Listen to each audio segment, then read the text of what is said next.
Selamat datang di podcast Bagi Horor.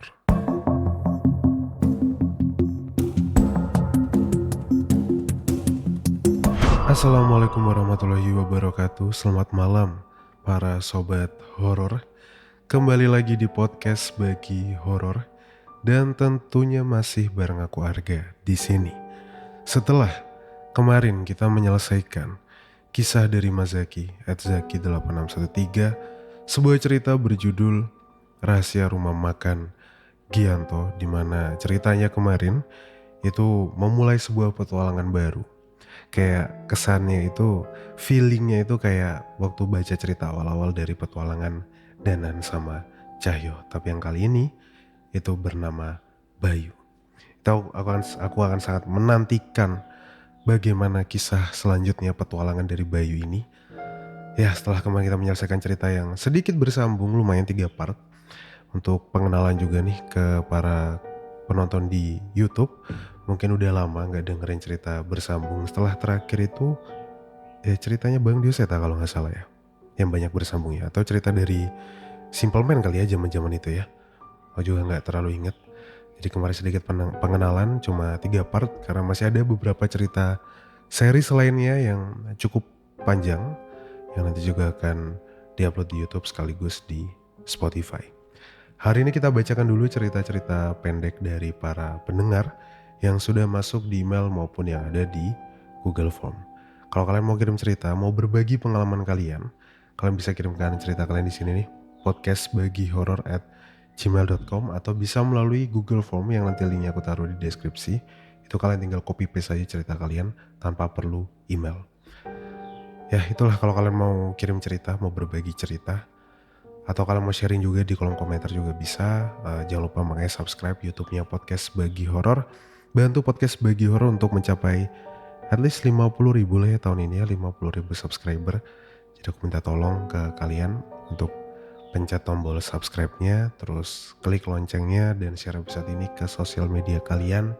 Begitu juga dengan yang di Spotify, kita road to 500.000, sekarang masih di 300, hampir 400.000.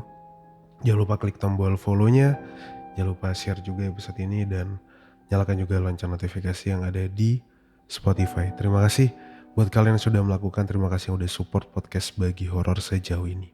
Terima kasih sebesar-besarnya, dan buat yang nungguin live, sabar dulu teman-teman. Semoga nanti pada waktunya kita bisa live lagi dan cerita-cerita lagi bareng kalian. Kalian tungguin aja. Nanti aku bakal share-nya di yang kolom komunitas itu, yang aku kayak bikin status. Nanti story Instagram juga ada kalau mau live. Jadi kalian tungguin aja. Akan ada beberapa cerita yang aku bagikan di malam hari ini untuk menemani malam kalian dan memenuhi dosis horor harian kalian. Ada cerita, ini gak ada judulnya semua by the way, tapi yang terakhir ini soal petualangan kuburan yang berakhir menyeramkan. Asik. Oh, yang kedua ada cerita hampir terjebak di alam goib. Nah, yang pertama ini gak ada judulnya. Ya, itulah 3 cerita yang akan aku bagikan di malam hari ini. Langsung aja kita masuk ke cerita-ceritanya.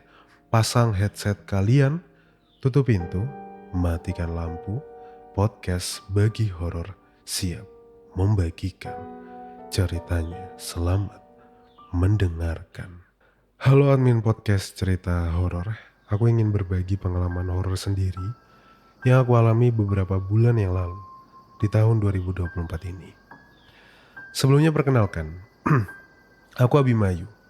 Aku seorang mahasiswa semester akhir di kota Padang dan kebetulan seorang anak tunggal.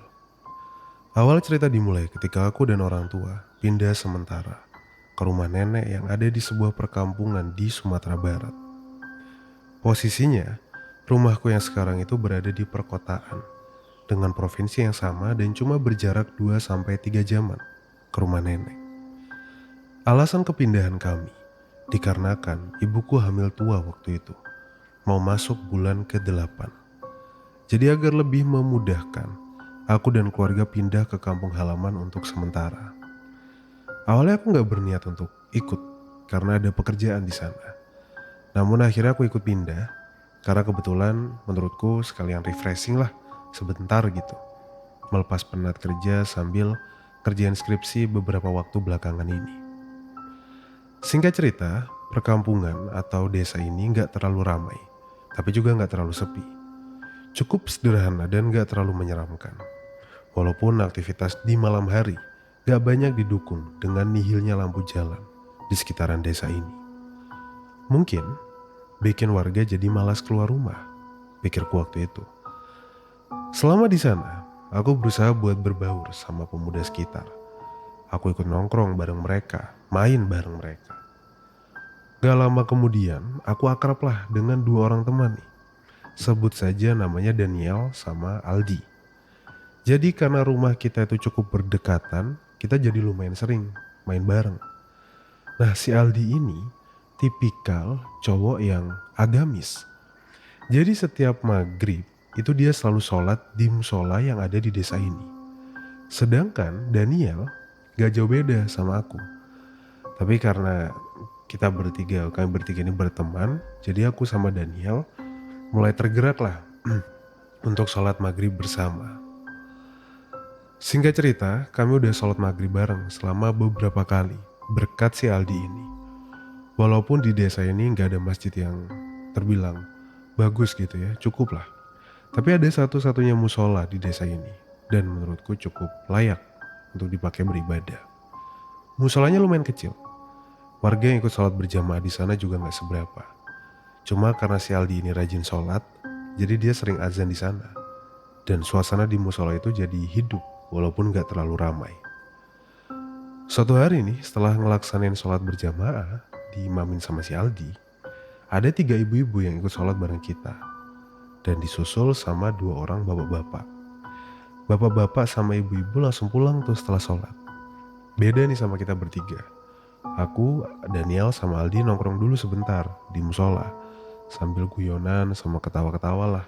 Sampai memakan waktu hampir 25 menit. Kebetulan waktu itu juga hujan. Jadi kami sengaja di musola untuk nunggu hujan itu reda. Gak lama berselang, listrik tiba-tiba mati. Ya, listrik tiba-tiba mati, aku berdirilah buat ngecek keluar, buat mastiin apa listriknya ini mati di musola doang atau secara menyeluruh. Dan ternyata emang semuanya itu mati, gelap banget.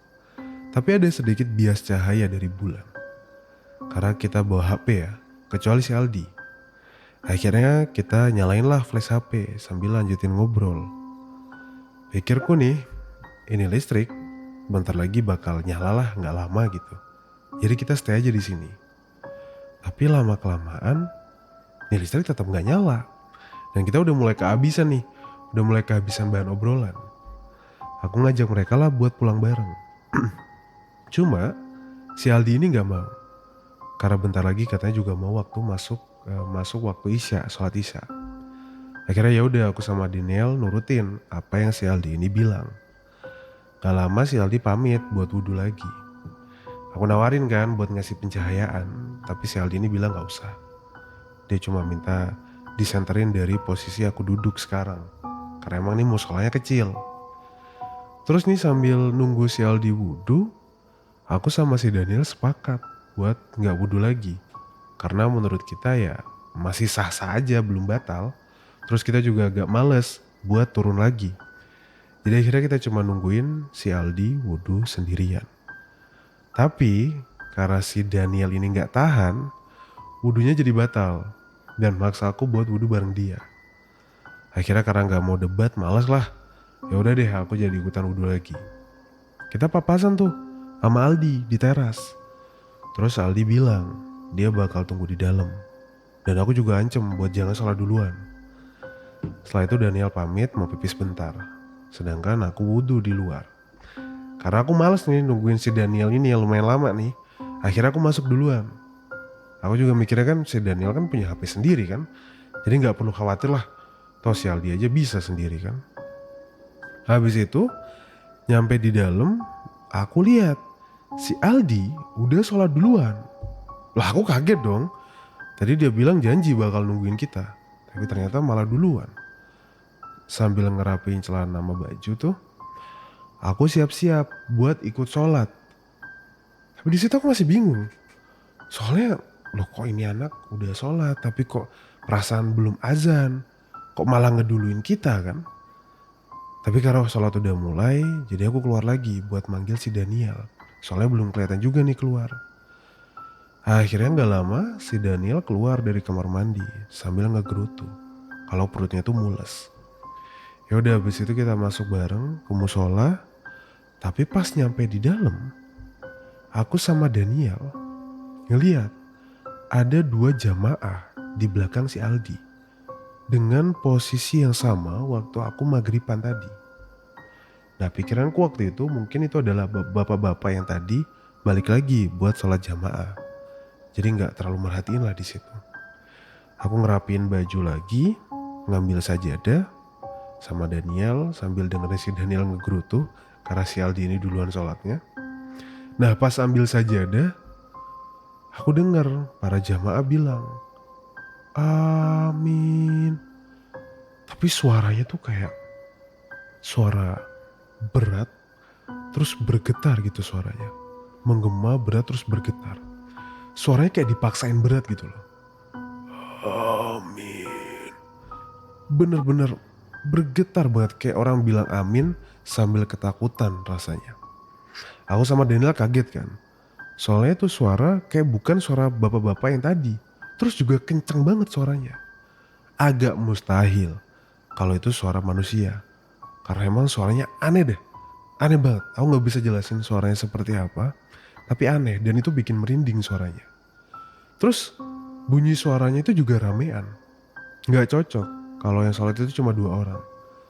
Tapi walaupun gitu aku maksain diri lah buat ikut sholat. Walaupun masih bingung di situ posisinya. Aku juga ngeyakinin Daniel buat gak usah menye-menye lah, udah buruan sholat gitu. Pas jalan mau ke sana, si Daniel teriak nih, sampai badannya itu hampir kejengkang gitu. Aku yang ngeliat kaget dong, karena posisinya aku nunduk buat ngecek HP karena mau dipakai buat nerangin ini musola. Karena si Daniel teriak, bahkan sampai HP-nya kebanting, akhirnya aku ngedongak. Natap ke arah Daniel sama ke posisi jamaah. Dan aku ikutan kaget ngeliat apa yang bikin Daniel kaget setengah mati. Aku ikutan mundur beberapa langkah karena panik. Dan ke arah Daniel yang masih shock di lantai. Aku gak pede dia, bangunin dia. Aku masih gak percaya sama apa yang udah aku lihat. 2 jamaah yang aku kira bapak-bapak tadi itu udah gak ada. Cuma ada Aldi sendirian berdiri di sana. Tapi kali ini ada 2 bayangan atau siluet di belakang Aldi. Siluet ini tuh kayak 2 orang dengan postur badan yang kurus terus tinggi banget. Sampai kayak hampir tingginya tuh hampir nyentuh lotengannya musola. Anjir aku merinding lagi bacanya. Terus juga tuh bayangan kayak ngelakuin gerakan kecil di kepala yang bikin aku sama Daniel itu kaget. Padahal posisinya itu siluet. Dan jelas bukan punyaku, Daniel ataupun Aldi. Jadi dengan ketakutan aku manggil si Aldi sambil lari ngibrit keluar. Disusul sama Daniel tuh yang gak kalah ketakutan di situ. Aku sama Daniel bener-bener ketakutan. Sampai kami berdua tuh nerobos hujan dan gak peduli lagi di keadaan sekitar itu masih gelap dan gak ada warga yang keluar rumah. Dan si Aldi yang sendirian di musola bodo amat, tahu gak peduli. Aku lari sekencang mungkin sama si Daniel ini di jalan. Jadi buat sementara, aku nenangin diri di rumah Daniel sambil ngatur nafas yang ngos-ngosan. Kita gak peduliin Aldi gimana. Yang jelas kita berdua benar-benar ketakutan banget. Apalagi bayangan 2 orang itu dengan postur yang amat sangat tinggi. Terus gerak-gerakin kepala ke kiri, ke kanan, ke kiri, ke kanan itu gantian. Bikin aku takut banget setengah mati di situ. Akhirnya selama 15 menitan nenangin diri, Aldi datang. Mukanya polos nih. Si Aldi dengan gamblang nanyain ke kita, kalian berdua lagi sholat malah kabur ninggalin. Padahal tinggal loka terakhir loh katanya. Aku sama Aldi yang masih ada rasa ketakutan ini jadi bergidik ngeri dengar apa yang Aldi bilang. Jadi Aldi itu ngira ya, Aldi itu ngira jamaah yang ikut dia di belakang itu kita. Padahal aku sama Daniel juga kaget ngelihat siapa jamaah misterius itu. Aku nanya ke Aldi, minta jelasin kenapa Aldi ngeduluin kita sholat duluan. Jadi Aldi itu ngejawab, kalau dia duluan karena aku sama Daniel itu ngerasa lama banget di luar. Jadi dia sholat duluan dan gak lama si Aldi itu ngerasain kalau aku sama Daniel udah jadi jamaah di belakang. Makanya dia lanjut. Cuma pas sholat, Aldi bilang kalau dia bingung denger aku sama Daniel tiba-tiba teriak terus lari keluar. Karena posisinya rakaat terakhir dan udah mau salam. Akhirnya Aldi nyelesain sholatnya dan nyusulin kita. Sejak itu, aku gak berani lagi buat sholat di musola. Daniel juga gitu. Aldi lama-lama juga kewalahan buat ngajak kita berdua dan akhirnya dia juga nyerah buat sholat di sana. Asli, dibilang kapok sih nggak kapok ya, cuma takut aja rasanya. Oh ya, by the way, sekarang aku masih di pedesaan ini dan ada beberapa kejadian aneh yang aku rasain beberapa waktu ke belakang yang bikin aku merinding. Aku harap emailku bakal dibaca dan diteruskan dan biar aku semangat buat ceritain pengalaman horor yang aku alami. Dan juga lebih semangat buat dengerin podcast Bagi Horor. Terima kasih banyak. Admin. Terima kasih untuk Abimayu sudah berbagi pengalamannya di podcast Bagi Horor tentang pengalaman sholat berjamaah di masjid yang diikutin dari belakang. Sebenarnya Aldi sih santai banget ya orangnya ya. Ya kayak kalian bayangin gitu. Sholat,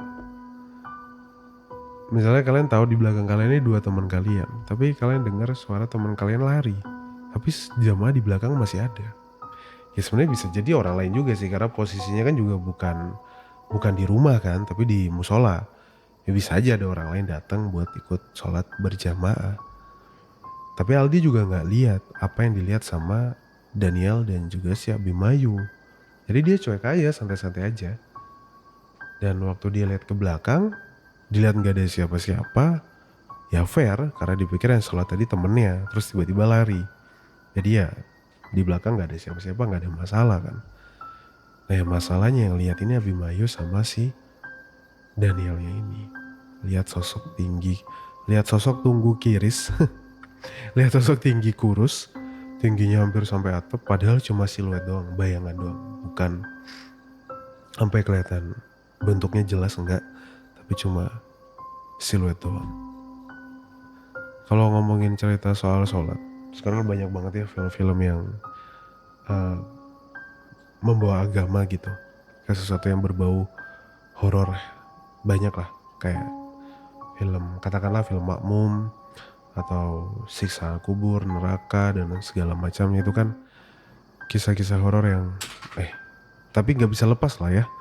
Horor sama agama itu nggak bisa lepas, karena horor kita berbicara terhadap sesuatu yang gaib, yang dimana yang gaib ini pasti kita berbicaranya pasti soal agama. Setan diusir dengan doa misalnya, ataupun di luar negeri pun begitu kan. Misalnya film Conjuring atau segala macamnya diusir dengan eksorsisme, pendetanya datang untuk melakukan eksorsisme. Atau kayak di kisah Conjuring itu siapa yang namanya ya, dua itu aku lupa namanya, Ed Warren itu kan juga baca Bible kan buat ngusir setan, eksorsisme dikasih tuh namamu, yang paling aku ingat adalah scene Bathsheba, I curse you back to hell atau gimana gitu, disuruh balik ke neraka. Itu kan pasti berbicara soal agama kan. Dan memang tugas dari ini, menurut apa yang aku tahu ya, menurut pendapatku sendiri, jadi mohon maaf kalau salah dan correct me if I'm wrong teman-teman. Ya ketika sholat diganggu misalnya, karena dulu aku sering dapat cerita juga dari guru SD ku misalnya, mau wudhu tapi mbaknya itu apa ya namanya ya, buat yang mandi itu dipindah-pindah. Atau dulu juga temanku pernah cerita, dia lagi sholat itu ngadep ke arah jendela, terus dia lagi baca surat Al-Ikhlas kalau nggak salah kan, qul Allahu ahad Allahu samad. Tiba-tiba dia denger suara lain selain suaranya. Oh, Allahumma qul huwallahu ahad Allahu samad lam yalid wa lam yulad wa lam yakul. Pas dia melek, dia ngeliat bawah tuh. Pas dia agak ngintip dikit ke atas, ada yang ngintip dari jendelanya sambil ngikutin bacaan dia sholat. Tapi aku lupa deh, kalau itu cerita temenku tuh entah sholatnya diselesain atau dia lari, aku nggak ingat. Tapi bukankah tugas mereka memang untuk mengganggu manusia supaya takut untuk beribadah, takut untuk nggak berdoa lagi, supaya takut untuk percaya bahwa kekuatan mereka lebih besar daripada kekuatan doa dan kekuatan Tuhan, kekuatan Allah Subhanahu wa taala gitu. Padahal kita diciptakan jelas derajatnya lebih tinggi daripada mereka. Itu sih. Jadi karena aku baca beberapa perdebatan di Twitter, di TikTok, maksudnya jangan bikin horor yang berkaitan tentang agama lah, nanti orang-orang takut beribadah, takut gini. Enggak lah. Harusnya kalau yang benar ya, sekali lagi menurut pendapatku ya teman-teman ya. Dan kita menonton film seperti itu, ya kita malah makin, kalau aku sendiri sih makin gak takut beribadah. Ya ngapain gitu. Aku beribadah nih kepada sesuatu yang esa, yang kekuatannya lebih besar dari apapun yang ada di manapun di seluruh alam semesta ini. Ngapain aku takut sama yang ganggu aku? Iya kan, logikanya sih kayak gitu aja sih. Jadi ya kembali ke pribadi masing-masing lah akhirnya. Cerita-cerita kayak cerita dari Abimanyu ini akhirnya kembali ke pribadi masing-masing. Kita ambil positifnya dan buang negatifnya aja lah ya. Jadi itu pendapatku, correct me if I'm wrong. Mohon maaf kalau ada salah berpendapat. Oke, kita lanjut ke cerita berikutnya. Tapi sekali lagi terima kasih untuk Abimanyu sudah berbagi pengalamannya di podcast Bagi Horor. Terima kasih sebesar-besarnya. Sekarang kita lanjut ke cerita yang kedua. Kayak dua cerita aja di hari ini. Yang tadi petualangan kuburan kayak aku bakal ceritain di next episode. Sekarang kita bacain dulu dari Panjol nih. Panjol, buat nggak tahu Panjol temennya Dana nih, Cahyo Panjol bukan. Jadi namanya sebutannya anak ini Panjol, si pencerita ini. Dia sebutannya Panjol di tempat dia tinggal. Tapi nama aslinya aku lupa deh, nama aslinya belum disebutin atau enggak. Tapi panggilan dia adalah Panjol. Udah beberapa kali mengirimkan cerita di podcast Bagi Horor. Kali ini mengirimkan cerita kembali yang berjudul Hampir Terjebak di Alam Gaib. Kita langsung coba bacakan. Halo, selamat malam Bang Arga, gimana kabarnya? Alhamdulillah baik Jol, terima kasih sudah bertanya. Semoga selalu sehat dan segala urusannya dilancarkan. Amin. Amin amin amin ya rabbal alamin. Balik lagi sama aku Panjol, apa kabar juga Jol? Semoga sehat juga ya Jol. Kayak berasa ngobrol sama Cahyo rasanya. Hari ini aku akan menceritakan mimpi yang baru saja aku alami pagi ini. Mimpi buruk tentunya. Cerita ini mungkin akan ku beri judul Hampir Terjebak di Alam Gaib. Oh ya, mohon maaf lahir dan batin ya Bang Arga, walaupun telat, tapi gak apa-apa lah ya. Oke, langsung ke ceritanya. Mohon maaf lahir dan batin juga Panjol. Mohon maaf kalau aku ada salah-salah kata atau perkataan yang tidak enak, baik disengaja maupun tidak disengaja, mohon maaf. Ceritanya dimulai ketika aku menyadari diriku sedang berada di sebuah jalan kecil di kampungku. Aku kenal jalan ini, dan tentunya aku hafal jalan untuk pulang, karena aku melihat matahari sudah hampir terbenam sepenuhnya. Aku memutuskan untuk pergi ke masjid untuk sholat maghrib, karena kebetulan untuk mencapai masjid dari posisiku sekarang, itu akan melewati rumahku. Jadi sekalian, pulang habis sholat pikirku. Namun saat aku berjalan pulang, aku bertemu dengan satu wanita. Ia berhijab dan membawa mukena di tangannya. Oh, mau ke masjid juga nih pikirku kan. Mau ke masjid mbak, aku tanya. Niat hati ingin sekalian berkenalan sama si perempuan ini. Maklumlah, aku gak sadar bahwa itu dalam dunia mimpi. Jadi tentunya aku mengambil kesempatan untuk berkenalan. Siapa tahu bisa temenan ya kan. Temenan apa temenan nih, Jol? Dia gak jawab, tapi dia hanya senyum dan ngangguk kepadaku. Saat kami tiba di belokan menuju arah rumahku, tiba-tiba di depan kami banyak hewan berkaki 4. Kambing lah, rusa, kucing, banyak banget. Serius, aku merinding saat nulis ini.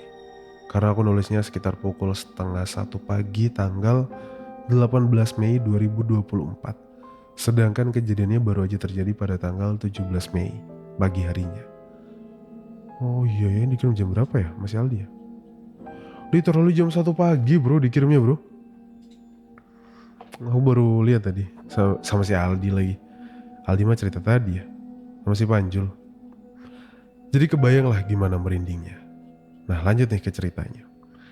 Aku sama si perempuan tadi, kita terus jalan. Terus waktu udah sampai ke belokan, tiba-tiba kami ada di sebuah alat transportasi zaman dulu. Semacam andong. Tapi agak lonjong ke belakang sampai muat beberapa orang. Di sana udah ada 10 orang. Tapi cuma si wanita tadi. Dan satu lagi wanita yang sadar kita dalam bahaya. Andong ini ditarik oleh seekor kambing yang ekornya mengibas ke kiri dan ke kanan. Saat melihat itu, si wanita yang kutemui di dalam andong tersebut memberitahu kami bahwa kami dalam bahaya. Karena aku dan wanita yang dari awal tadi sudah menyadarinya, akhirnya aku pun membacakan surat Al-Fatihah. Selesai membaca surah itu, aku meminta tolong kepada kedua wanita itu untuk membacakan salah satu surat dengan keras agar aku bisa ikut membacanya. Nama suratnya aku sedikit lupa, kalau aku nggak salah ingat sih surat Al-Kahfi. Dan akhirnya si perempuan yang dari awal tadi membacanya, yang awal ketemu. Aku cuma ngikutin dia baca. Jujur aja aku nggak hafal surat Al-Kahfi. Makanya aku minta bantuan mereka untuk membacanya dengan suara keras, agar kami bisa ikut membaca. Entah kenapa aku melakukan itu, padahal aku sendiri nggak tahu mereka hafal atau enggak. Satu persatu dari kami mulai menghilang dari andong. Dan kata wanita yang kami temui di andong itu, hanya 7 orang yang akan selamat. 3 sisanya akan mati. Atau terjebak selamanya di dunia menyeramkan ini. Akhirnya setelah tersisa 6 orang, aku sama kedua perempuan tadi yang baca surat tadi, akhirnya turun dari andong. Sesaat kami turun, kambing yang narik andong tadi ngelihat ke arahku.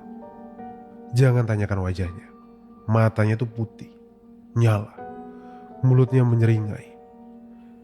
Menyeringai tuh yang panjang banget sampai ke telinga. Memamerkan barisan gigi putihnya. Walaupun di saat itu tetap ngerasa serem sih ya, menyeramkan. Saat aku kembali menengok ke arah dua wanita tadi, tiba-tiba mereka udah gak ada di sekitarku. Dan tiba-tiba aku ada di depan rumah tetanggaku, yang tepat berada di depan pagar halaman masjid. Aku belum menyadari hal itu ketika itu. Aku sedikit menyesal karena tidak mengetahui nama si wanita tadi. Dan kini tiba-tiba, "Loh, Le, ngapain? Ngapain kamu di sini?" katanya. Ada seorang laki-laki cukup berumur itu menyapaku. Aku gak bisa lihat wajahnya karena gelapnya penerangan saat itu. Entah kenapa gelap sekali. Serasa seperti zaman dulu ketika penerangan masih menggunakan lampu petromak. Lalu aku pun bilang sama si bapak kalau aku sedang tersesat. Bapak itu pun mengangguk paham. Lalu saat aku ingin memesan ojek online untuk pulang, aku baru sadar kuota internetku tuh habis kala itu. Ada-ada aja emang kupikir. Kupikir hanya di dunia nyata kuota bisa habis. Ternyata di dunia mimpi hal itu juga bisa terjadi. "Gimana Le? Kenapa ndak pulang?" tanya si bapak. "Anu pak, internetku lo mati. Buat internet," saya bilang gitu. "Gak ada internet saya mati." Ia pun hanya menggelengkan kepala melihat kelakuanku. Saat aku melihat ke bawah, aku menyadari kalau alas kakiku nih udah gak ada lagi di kakiku. Tapi aku ngelihat 2 pasang slop beskap ada di depanku. Tak kenapa aku berpikir salah satu dari 2 pasang slop beskap itu adalah milikku. Tapi ketika aku melihat adanya hal aneh di sana, di salah satu slop terdapat uang pecahan 50.000. Aku pun kaget kan, terus sadar, sejak apa nih aku nyimpen uang 50.000-an di sandal gitu. Dan kalau ini bukan punyaku, kenapa bapak ini nyimpen di sini? Entah kenapa, yang ku katakan kala itu tiba-tiba Saat aku menoleh, oh entah kenapa itu yang ada di dalam pikiranku saat itu. Gak tahu kenapa, aneh aja gitu mikirnya sendal. Tiba-tiba waktu menoleh ke arah si bapak, dia udah lihat tajam gitu ke arahku. Tiba-tiba ngedeket, dia piting leherku, terus bawaku ke arah selatan. Yang itu baru kusadari kalau itu arah menuju ke rumahku. Sesampainya di depan gerbang masjid, si bapak pun melepaskan pitingannya. Lalu aku pun mencoba menata kembali nafasku yang sudah gak beraturan akibat pitingan si bapak tadi. Gila aja kan? Dipiting sampai kaki itu gak napak di tanah saat itu. Bisa dibayangkan kan betapa sesaknya nafasku saat itu. Terus aku jalan nih menuju rumah, seperti sedang berbaris. Entah kenapa aku ngelakuin itu. Sesaat kemudian aku pun terbangun, udah full keringat di badan, udah gak karuan. Karena kaget akhirnya aku ucap istighfar beberapa kali sebelum akhirnya aku menenangkan diri sebentar terus bersiap untuk sholat Jumat. Oh, tidur pagi-pagi nih ceritanya. Sekian berharga ceritaku hari ini. Untung saja aku selamat dari andong tadi. Jika tidak, aku benar-benar gak tahu apa yang akan terjadi. Walaupun di dunia mimpi, tapi itu rasanya nyata banget. Dengan bukti rasa pegel yang aku rasakan sampai selesai menulis cerita ini. Oh ya, aku udah satu cerita tentang penampakan di bulan puasa kemarin. Mungkin kedepannya aku akan mengirimkan ceritanya jika ada waktu. Terima kasih sudah dibacakan. Dan buat sobat horor, terima kasih sudah mendengarkan ceritaku. Sekali lagi ini real mimpiku, bukan cerita buatan. Sekali terima kasih, selamat malam dan selamat beristirahat. Itu dia cerita dari Mas Panjul tentang hampir terjebak di alam gaib. Ibuku tuh yang sering banget kayak gini teman-teman. Ibuku tuh suka mimpi. Dulu waktu kecil tiba-tiba mimpi diajak. Ibuku tuh sering banget mimpi orang yang udah meninggal. Gak tahu kenapa. Sering. Akhir-akhir ini saya kayaknya enggak sih, akhir-akhir ini saya. Zaman-zaman dulu waktu aku kecil, ibuku cerita kalau diajak lah ada saudaranya yang udah gak ada gitu. Ngajak buat jalan-jalan. Tapi ibuku tuh kayak masih ingat. Enggak, Arga itu masih kecil gitu. Waktu itu masih kecil kan. Arga masih kecil, butuh dirawat segala macam. Akhirnya gak jadi ikut. Waktu dulu masih kecil ibuku juga gitu, sakit. Diajak buat pergi gitu, gak tahu kemana. Tapi aku bilang enggak. Aku sama ibu aja. Ibu itu maksudnya nenekku ya. Aku nemenin ibu aja. Terus ya gak jadi. Sering banget kalau ibuku sakit katanya. Dimimpeni kalau orang Jawa bilang ya. Dimimpeni sama orang yang udah gak ada.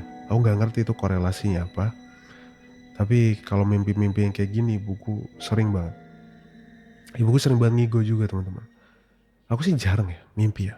Mimpi tuh bisa dihitung sebulan sekali 2 kali aja belum tentu kejadian. Jadi cuma gelap, hilang bangun kayak gitu. Jarang banget mimpi.